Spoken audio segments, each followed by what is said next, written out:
जय श्री कुल देवता। हर परिवार किसी न किसी अदृश्य बंधन से जकड़ा होता है। कभी कुल दोष, कभी पितृ शांति, कभी नजर बंधन, तो कभी धन और संतान में बाधाएं। इन सब के समाधान का एक ही दिव्य मार्ग है, कुल देवता की शरण। आज परमार्थ चैनल पर हम प्रस्तुत कर रहे हैं कुल देवता के 100 पावन नाम, जिनके श्रवण और स्मरण से कुल दोष शांत होंगे, पितृ प्रसन्न होंगे, नजर और शत्रु बाधा दूर होगी और घर परिवार में सुख, संतति व समृद्धि स्थायी रूप से स्थापित होगी। श्री कुल देवता शतनामावली। ओम कुलनाथाय नमः। ओम कुलपालकाय नमः। ओम वंशरक्षकाय नमः। ओम गोत्रनाथाय नमः। ओम धर्मसंरक्षकाय नमः। ओम पितृवत्सलाय नमः। ओम लोकपालाय नमः। ओम कुलेश्वराय नमः। ओम वंशदीपाय नमः। ओम ऋषिपालकाय नमः। ओम धर्मदाय नमः। ओम पुण्यफलप्रदाय नमः। ओम कष्टनाशकाय नमः। ओम भयहराय नमः। ओम रोगहराय नमः। ओम धनप्रदाय नमः। ओम संततिपालकाय नमः। ओम कल्याणप्रदाय नमः। ओम सर्वरक्षकाय नमः। ओम शिवरूपाय नमः। ओम विष्णुरूपाय नमः। ओम ब्रह्मरूपाय नमः। ओम सुरेश्वराय नमः। ओम गणनाथाय नमः। ओम आदित्यरूपाय नमः। ओम चंद्रमौलये नमः। ओम अग्निस्वरूपाय नमः। ओम वायुरूपाय नमः। ओम वरुणेश्वराय नमः। ओम स्थावर जंगम रक्षकाय नमः। ओम कुलपूज्याय नमः। ओम कुलेश्वराय नमः। ओम यज्ञेश्वराय नमः। ओम तपस्विने नमः। ओम बलिदान प्रियाय नमः। ओम सत्यधर्मव्रताय नमः। ओम शरणागतवत्सलाय नमः।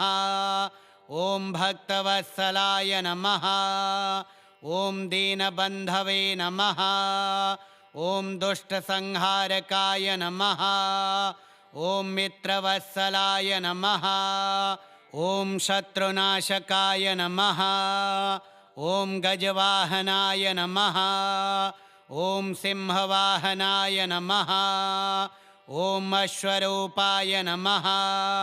ओम वृषभवाहनाय नमः। ओम नागेश्वराय नमः। ओम त्रिनेत्राय नमः। ओम चतुर्भुजाय नमः। ओम सर्वायुधधराय नमः। ओम शूलधराय नमः। ओम चक्रधराय नमः। ओम गदाधराय नमः। ओम धनुष्पाणये नमः। ओम खड्गधराय नमः। ओम त्रिशूलपाणये नमः। ओम शंखधराय नमः। ओम पद्मधराय नमः। ओम कमलनयनाय नमः। ओम पीतांबरधराय नमः। ओम व्याघ्रचर्मांबराय नमः। ओम नीलकंठाय नमः। ओम चंद्रशेखराय नमः। ओम गजचर्मधराय नमः। ओम कपिलाय नमः। ओम महायोगिने नमः। ओम तपस्विने नमः। ओम ज्ञानरूपाय नमः। ओम ध्यानप्रियाय नमः। ओम समाहिताय नमः। ओम कुलक्षेमप्रदाय नमः। ओम कुलसमृद्धिप्रदाय नमः। ॐ गृहशान्तिप्रदाय नमः। ॐ वास्तुदोषहराय नमः। ॐ पितृदोषनाशकाय नमः। ॐ कुलपितृप्रियाय नमः। ॐ कुलविघ्नहराय नमः। ॐ ऋणमोचकाय नमः। ॐ मुक्तिदाय नमः। ॐ मोक्षप्रदाय नमः। ॐ आनन्दरूपाय नमः। ॐ शान्तिदाय नमः। ॐ कृपानिधये नमः। ॐ दयासागराय नमः। ॐ भक्तानुग्रहकाय नमः। ॐ श्रुतिस्मृतिप्रियाय नमः। ॐ कुलसंस्कारप्रदाय नमः। ॐ आरोग्यप्रदाय नमः। ॐ दीर्घायुषे नमः। ॐ सौभाग्यप्रदाय नमः। ॐ सद्गुरवे नमः। ॐ सत्यस्वरूपाय नमः। ॐ धर्मपालाय नमः। ॐ सदाचारप्रदाय नमः। ॐ योगीश्वराय नमः। ॐ कुलाधिपाय नमः। ॐ सर्वविघ्ननिवारकाय नमः। ॐ सर्वलाभप्रदाय नमः। ॐ सर्वानन्दमयाय नमः। ॐ कुलदेवताय नमः। ॐ कुलनाथाय नमः। ॐ कुलपालकाय नमः। ॐ वंशरक्षकाय नमः। ॐ गोत्रनाथाय नमः। ॐ धर्मसंरक्षकाय नमः। ॐ पितृवत्सलाय नमः। ॐ लोकपालाय नमः। ॐ कुलेश्वराय नमः। ॐ वंशदीपाय नमः। ॐ ऋषिपालकाय नमः। ॐ धर्मदाय नमः। ॐ पुण्यफलप्रदाय नमः। ॐ कष्टनाशकाय नमः। ॐ भयहराय नमः। ॐ रोगहराय नमः। ॐ धनप्रदाय नमः। ॐ सन्ततिपालकाय नमः। ॐ कल्याणप्रदाय नमः। ॐ सर्वरक्षकाय नमः। ॐ शिवरूपाय नमः। ॐ विष्णुरूपाय नमः। ॐ ब्रह्मरूपाय नमः। ॐ सुरेश्वराय नमः। ॐ गणनाथाय नमः। ॐ आदित्यरूपाय नमः। ॐ चन्द्रमौलये नमः। ॐ अग्निस्वरूपाय नमः। ॐ वायुरूपाय नमः। ॐ वरुणेश्वराय नमः। ॐ स्थावरजङ्गमरक्षकाय नमः। ॐ कुलपूज्याय नमः। ॐ कुलेश्वराय नमः। ॐ यज्ञेश्वराय नमः। ॐ तपस्विने नमः। ॐ बलिदानप्रियाय नमः। ॐ सत्यधर्मव्रताय नमः। ॐ शरणागतवत्सलाय नमः। ॐ भक्तवत्सलाय नमः। ॐ दीनबन्धवे नमः। ॐ दुष्टसंहारकाय नमः। ॐ मित्रवत्सलाय नमः। ॐ शत्रुनाशकाय नमः। ॐ गजवाहनाय नमः। ॐ सिंहवाहनाय नमः। ॐ अश्वरूपाय नमः। ॐ वृषभवाहनाय नमः। ॐ नागेश्वराय नमः। ॐ त्रिनेत्राय नमः। ॐ चतुर्भुजाय नमः। ॐ सर्वायुधधराय नमः। ॐ शूलधराय नमः। ॐ चक्रधराय नमः। ॐ गदाधराय नमः।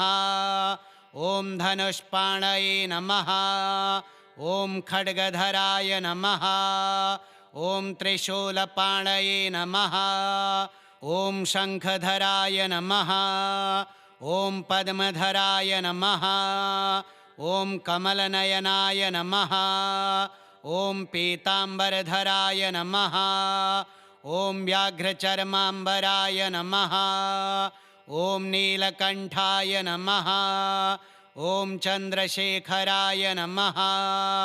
ॐ गजचर्मधराय नमः। ॐ कपिलाय नमः। ॐ महायोगिने नमः। ॐ तपस्विने नमः। ॐ ज्ञानरूपाय नमः। ॐ ध्यानप्रियाय नमः। ॐ समाहिताय नमः। ॐ कुलक्षेमप्रदाय नमः। ॐ कुलसमृद्धिप्रदाय नमः। ॐ गृहशान्तिप्रदाय नमः। ॐ वास्तुदोषहराय नमः। ॐ पितृदोषनाशकाय नमः। ॐ कुलपितृप्रियाय नमः। ॐ कुलविघ्नहराय नमः। ॐ ऋणमोचकाय नमः। ॐ मुक्तिदाय नमः। ॐ मोक्षप्रदाय नमः। ॐ आनन्दरूपाय नमः। ॐ शान्तिदाय नमः। ॐ कृपानिधये नमः। ॐ दयासागराय नमः। ॐ भक्तानुग्रहकाय नमः। ॐ श्रुतिस्मृतिप्रियाय नमः। ॐ कुलसंस्कारप्रदाय नमः। ॐ आरोग्यप्रदाय नमः। ॐ दीर्घायुषे नमः। ॐ सौभाग्यप्रदाय नमः। ॐ सद्गुरवे नमः। ॐ सत्यस्वरूपाय नमः। ॐ धर्मपालाय नमः। ॐ सदाचारप्रदाय नमः। ॐ योगीश्वराय नमः। ॐ कुलाधिपाय नमः।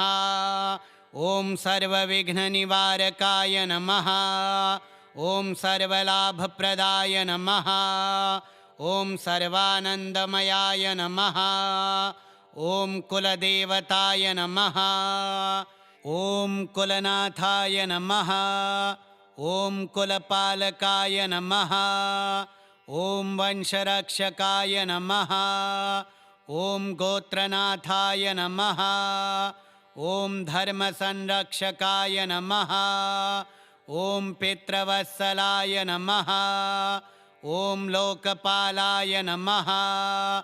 ॐ कुलेश्वराय नमः। ॐ वंशदीपाय नमः।